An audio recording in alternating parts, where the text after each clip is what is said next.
like to know about what happened here?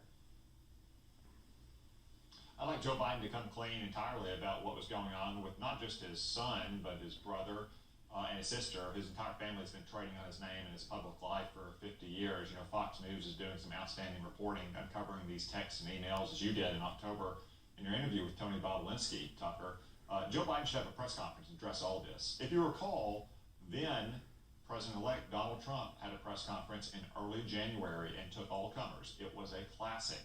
He denounced the so-called dossier. He claimed there's no collusion, which was later established by none other than Robert Mueller himself.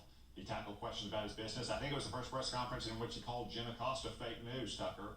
That's exactly what Joe Biden needs to do. He needs to come out and speak to the press, speak to everyone in the press, and answer all their questions, not go on and try to cover this on some late-night comedian's talk show to try to cover all this all up.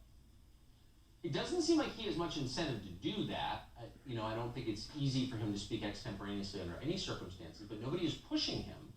I mean, we are, but I'm not sure he's listening. No one else is. So, I mean, is it possible he could just kind of go on indefinitely without answering basic questions?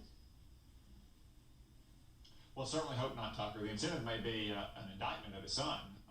Right. That could happen at any time, given the state of these investigations that are currently being reported, whether they're in Delaware over tax fraud and money laundering, or New York or securities fraud, or Pennsylvania over an alleged fraudulent purchase of a hospital or healthcare system.